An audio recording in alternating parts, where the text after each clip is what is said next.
Hey, what is going on, my friends and family, and welcome to the video. This is a video that I've been wanting to do for quite a while. I'm here actually at the airport. I'm about to pick up Sammy, and I figured this would be a really good time to do it. Every single day I get a ton of DMs about acne, and I thought it would be a really interesting video to go through my DMs and read some of the DMs out loud and kind of answer the person here on the video, because not only will this be educational for those of you who have like a similar question, but I feel like a lot of people feel very alone when they have acne. I definitely was like one of the only people in my school that had severe acne the way that I had it. And I feel like it really brings perspective, and it makes you feel like you're not alone when you know that other people have similar questions or are struggling through the similar thing. So I thought this would be a great video for encouragement as well as education. So let's just jump into it. I've never used the screen recorder on my iPhone, so I really hope it works. Do you still do the DermaPen? Your skin looks good even when you zoom in. So that's a question I actually get asked pretty often.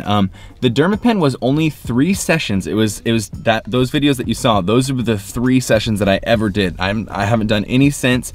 I don't have any plans to do any. There's like a homemade DermaPen that you can use yourself, and I have not tried it. I have not used it. Not saying that any of those things, you know, aren't good or you shouldn't do it more yourself, but just personally, that's exactly what I've done. It's 3, and then that was it. Hi, I'm breaking out since I was 13 and now I'm 17. Is it puberty or something else? And will it settle down after puberty? It's actually a really good question, because a lot of people will do the things that I've talked about, which is like taking out dairy, increasing your vegetables, going whole foods, all that kind of stuff, and they'll still see acne. And there definitely is hormonal, you know, factors when it comes to having acne. When you're a kid, definitely when you're 13 through, you know, 21, those are the years that, you know, if you're predisposed genetically to acne, it's really usually gonna pop up. So in the cases of people who are younger, it could just be that your hormones are going crazy, but you could also be exacerbating it with things that you're doing with, you know, your diet or things that you're putting on your face or the way that you're treating your body. I definitely suggest doing the things that will help, you know, alleviate your acne. You can check out a lot of my different videos that explain that. But I would say don't worry too much just because you're so young right now. As you get older, if it still doesn't go away, then I would say, you know, definitely try even harder to figure out what factors are exacerbating your acne. Do you think that creatine makes acne worse? So I've actually talked about this in a video before, but I know it's buried deep in the archives. I think that creatine is one of those things that is super dependent on the person. I think some people break out really hard from creatine, and some people don't even see any difference at all. For me, when I was at the height of my acne, when I was, you know, consuming dairy and all that stuff, and my acne was most severe, I would actually see a difference when I was taking creatine versus when I wasn't. And I think it was just because I was so over the limit that I could see anything extra that I'd put into my body, I could see it exacerbating it more. Now, because I eat so much vegetables, I don't take any dairy in at all, I don't have anything that's really aggravating my acne, I can get away with little things like creatine and it doesn't bother me at all. So I think that's kind of an interesting, you know, thing that happens is, you know, the less you violate those things that exacerbate acne, the more you can get away with when you do make like a small little mistake, or like, you know, you do something that would normally cause you to break out really hard, but you're doing so many right things that you aren't close to the balance line, you know, that line that breaks you out. Okay, so here's a little bit more of a technical question when it comes to Accutane. Hey Brian, I hope you came across this message. Your Accutane videos have been tremendously helpful for me as I am on it myself. I currently have been taking off the medication for about a month because my liver enzymes have gone up, but I feel as if my doctor isn't taking into consideration the amount of weight training and strenuous exercise that I do.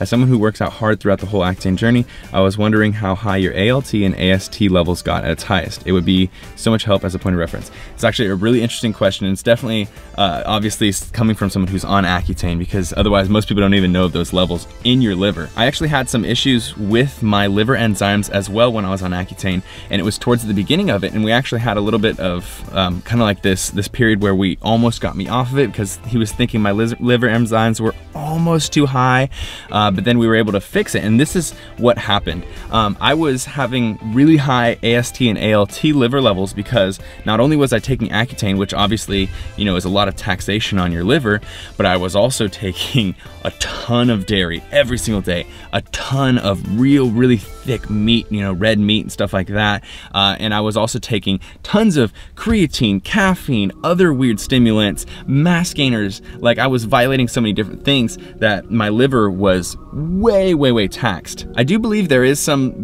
truth to when you work out really hard, your liver levels go up as well, but I think it really has to do with the stuff that you're eating and the things that you are putting into your body, especially for us bodybuilder kind of guys. When you get into those weird supplements and you get those weird pre-workouts, I think that definitely has an effect on your ALT and your AST levels. But that's just my opinion. Hey Brian, going through a rough time right now with acne and I could use some motivation. I'm so glad that this message came up because I love to talk about motivation when it comes to acne. I actually just had a message come to me this morning from somebody who said, like, I was able to change their perspective of acne and how they looked at it from being something that was like, you know, so devastated to have it and you know, feeling so victimized from acne and feeling like, you know, your life is handicapped because of acne.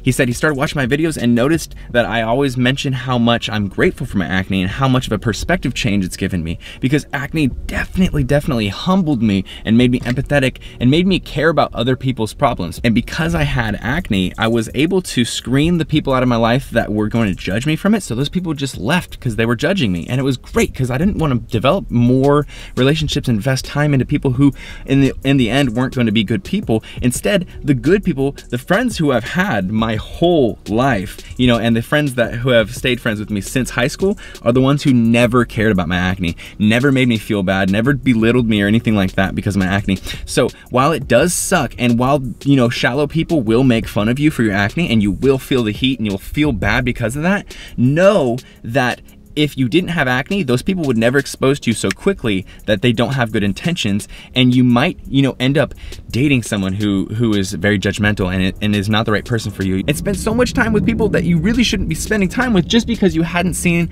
where their values and their intentions lie. But by having acne, you do see that, and it not only provides you way better people to relate to, become friends with, date, etc., but it also teaches you a lot of modesty, humbleness, how to be empathetic and understand other people's situations and plights. And I think all of that is huge, and I would never want to go through life again without having the acne that I had. I want to know your opinion. I know you're not a dermatologist, but I started using Neutrogena Clear Pore Daily Scrub, 3.7% benzoyl peroxide. Started a little more than 5 days ago and have easily noticed a big difference, such as just about all my acne is flat and no whiteheads, but still have reddish spots on my face. 15 and have a decent amount more than my brother who's 18 and uses only water. I was wondering, what should I do? Stay on benzoyl peroxide, which does burn my face until the spots disappear, or should I just use water like you do? So if you are seeing your acne improve in texture and quality, then I think you should stick to it. I think you should continue using it. But if you're seeing that your face is turning really red, if you're feeling very irritated, itchy, etc., then you might want to stop, because benzoyl peroxide, when it does irritate your face, if you have kind of sensitive skin, irritation can definitely cause more breakouts. For me, when I was taking a moisturizer, I was taking Cetaphil, which has cetyl alcohol, and it's supposed to be a moisturizer, so it's supposed to cool your face and make it feel better. Because of that cetyl alcohol, it would actually break it out more, because my face would get really red and really irritated, and then I would break out more. So I would say that for now, you should use it if it's improving it, but I would also do a lot of the things that I've talked about in my videos before, and see if you can get your acne under control with your diet and the way that you know, develop your habits, you know, with your hygiene and things like that, and see if that improves. And then if it does improve, see if you can take that benzoyl peroxide and just do water, and that would be awesome. And that'd be the ultimate thing, is not using any products. So there we go, guys. That is it for this video. I really wanted to just make this real quick video because I thought it'd be interesting to go through some of the messages that we have. If you guys ever have any questions or anything like that, you can send me DMs. I don't get to all of them, but you can also leave comments. It's a great way for me to answer you, as well as to get other people's opinions who have opinions that can answer you. Lots of good content coming in the next couple of weeks. It's a really hectic time in my life right now, but there's gonna be some really good stuff for you guys to watch. So I appreciate you coming in here. Please give this video a thumbs up if you enjoyed it. Let me know what you thought in the comments below. Subscribe if you're not subscribed already. Team Beyond the Week, CD. Lift heavy or die MIRIN, motherfucker. Team Beyond the Week. CT, lift heavy or die MIRIN.